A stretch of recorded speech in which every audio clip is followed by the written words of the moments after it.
Get on board, get on track, get to where you're going. And now, your EduTrainer National Insurance columnist, Steve Savant.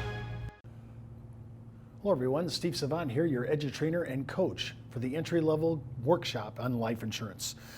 Today, we're walking through the essentials all this week, and part of the essentials is today's talk about modified endowment contracts and non-modified endowment contracts. Wow, why do we have to talk about this? Well, supplemental income is really important, and we have to talk you through some of the basic ideas.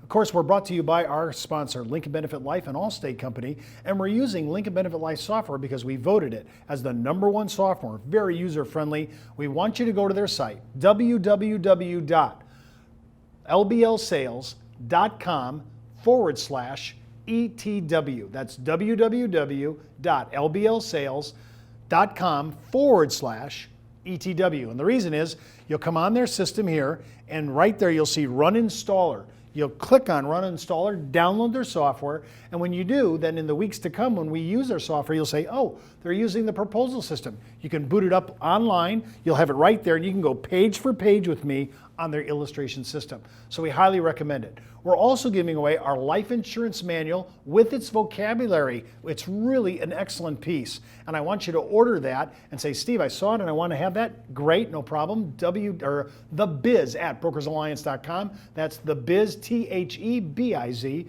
at brokersalliance.com, and pull it down. And any other documents that you see, whether it's on today's show or prior shows that are not in the manual, say, boy, that was a really great material. That was a great doc. I wish I could have that. Just order it. Say, Steve, I saw you use that on your show. Can you send that back to me? I'm happy to do so. Again, TheBiz@brokersalliance.com, and I'll send it to you. Today, we're talking about modified endowment contracts. Now, back in the day, and I love stuff like this, a couple days ago I talked about a date. Before we had modified endowment contracts, in fact, actually, let me draw it out for you. I think it's actually a better visual. And let's just use, we had this thing called, there was no such thing in 1986, before 86, we had this thing called DEFRA. Before that, you could actually have cash values that were greater than your death benefit in some contracts. So DEFRA came in line and said, from now on, we need to define this. And to define this, what we want to have happen is, we have to define what is an insurance product, and believe you me, I'm simplifying this whole thing, and what is an investment product. And when I look at the difference between what's an investment and what's an insurance product, they said, here from now on, we have to have a difference between the death benefit and the accumulated cash values. There has to be a corridor or a space, and that corridor cannot collapse, and generally no less than about 15%. Again, remember, from carrier to carrier, everybody looks at this number differently. The only time the death benefit and the cash value could be ditto or agree or the same is at the maturity date of the contract or the endowment, or if it's an endowment contract, the endowment date. So they said from now on, you just can't have cash values get bigger than the death benefit. There has to be a quarter. So you'll always see, no matter what we do, cash values can be accumulating and accumulating, but you'll always see no less than this quarter. The death benefit will always be higher than the cash value, except again, at the maturity date or the endowment date. Well, that was okay for a little while, but here's what happened. We were able to take single premium whole life or single premium UL, and we were able to go ahead and put single deposits, let's say $100,000 of actual cash in a single deposit, and it gave us, that actually forced about $115,000 of death benefit. So the cost of insurance is the difference between the cash value and the death benefit, and $15,000 worth of life insurance, the cost of insurance, the COIs, was nothing. So everybody said, so what? We're getting total deferral. All our cash is going deferred, and we're able to take the money out tax-free, and the only thing we have to do is buy this little bit, the net amount at risk, which is the difference between the single deposit and our death benefit. That was a great deal. Well, somebody in Congress, I guess we wrote too many articles in the trade magazine, somebody in Congress saw this and they said, well, that's not going to happen anymore. And they introduced, in 6/21/88, they introduced this idea called TAMRA.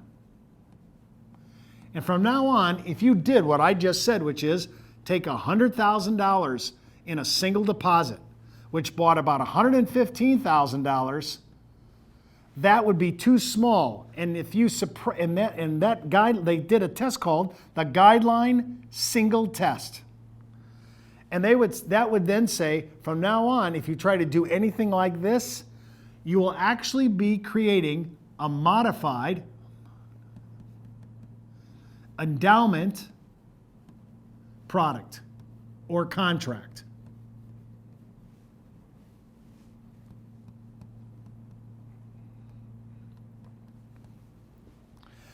When you do that, the modified endowment contract is treated similarly, except for death benefit, like an annuity, which means the gain is all exposed to ordinary income tax.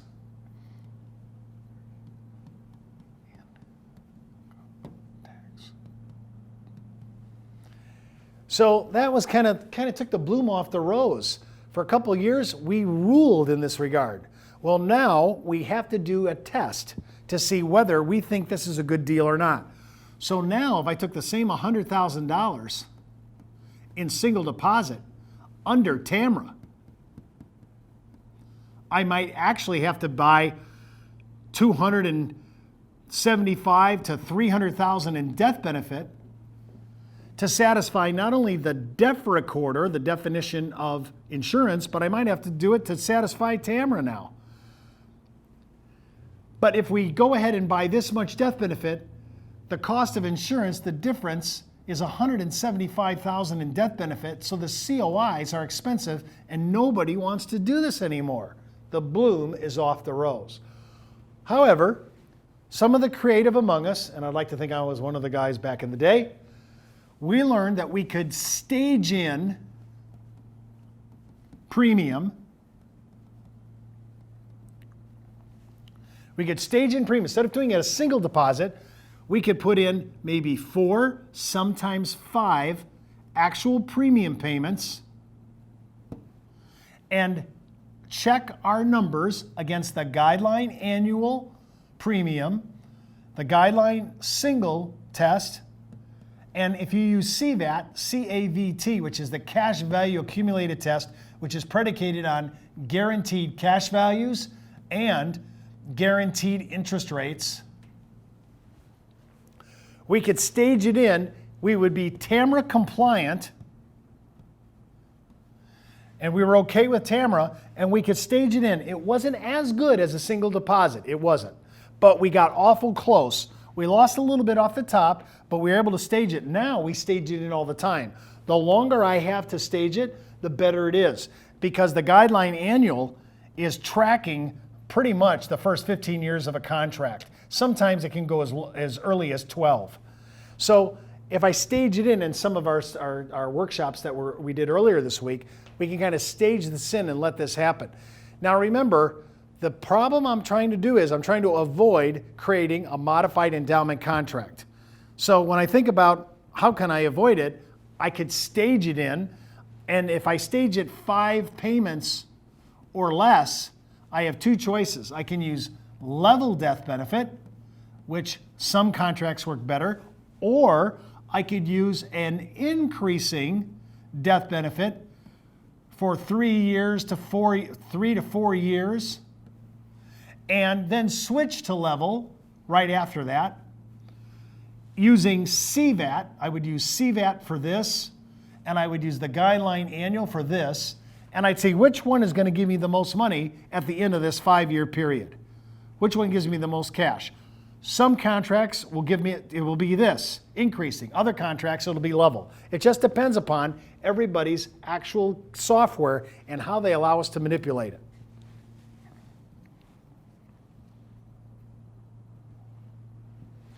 Now, and this doc, and again, if you want this doc, it's called Modified Endowment Contracts. It really measures out what I can do. It shows examples of a 7-pay test with policy owner A and policy owner B. You can look at this and say, oh, I see how they laid this out. But the big issue that you want to think about when you're looking at modified endowment contracts is the taxable event issue. Because now I'm treated like an annuity.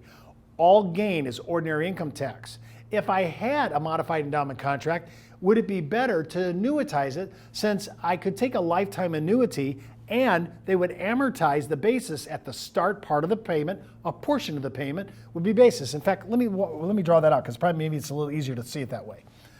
If I decide I'm going to annuitize my cash value, I'm already assuming I have a modified endowment contract. I already know it's going to be taxed at ordinary income tax rates.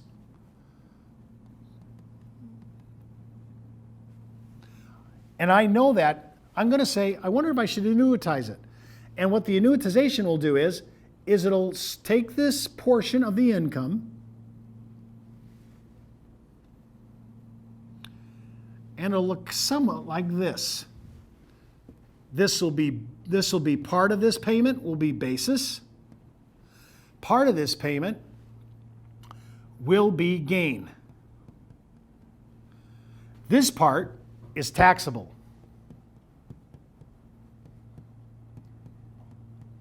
But because you're getting your money up front in basis called the exclusion ratio, remember, we're in life insurance, we're just annuitizing the cash. This is one option. That money is going to come out free. So when I look at this basis here, that's free. My gain's going to be taxable, and then sooner or later, somewhere around my life expectancy, let's say age 85 just for discussion's sake, I'm going to run out of basis, and all of this is now, only thing left is gain. That's completely taxable, all of it. So when I'm looking at this, should I take, that's why we get into this yesterday. Should I withdraw to basis? Should I policy loan the gain? Should I annuitize? Tax brackets make a difference here. And the bigger difference here of what we're talking about today is, what about this? Should I MEC the contract or should I not? To me, that's a big question. Should I MEC it or not MEC it? And one of the big things is, am I going to be in a lower tax bracket at the time of constructive receipt? Lower tax bracket? That's the first question I always ask. How low? The second thing I want to know is, if I'm going to be in a somewhat low tax bracket, should I annuitize it because I get some of my basis up front because of the exclusion? What's excluded? What's excluded is basis. It's a return of my original premiums. Amortized generally to my LE, my life expectancy. I'm always measuring what's the best deal. So if I have to use a modified endowment contract, if I'm forced down that line, how can I use it to the best of my ability to drive the most income with the least amount of taxation? That's the end game. But if I do create, and I do want to do this every time I can, if I can create a non-modified endowment contract, I can really position my client to have tax-free income. And if I do it correctly, I will be able to take either withdrawals to basis, policy loans to gain, and that'll go out tax-free. And I have my third option, which I told you before. I could also annuitize it. And then I'd be able to get some of the perks, especially the basis of the exclusion. That's what we're talking about when we're saying modified endowment versus non-modified. Modified endowments are taxable. Non-modified endowment contracts, policy loans to get with keeping the policy in force, policy loans will be tax-free. That's some of the essentials. This has been an Edutrainment Workshop, the educational division of the National Insurance Clearinghouse, the marketing arm of Brokers Alliance, and sponsored by Lincoln Benefit Life, an Allstate company.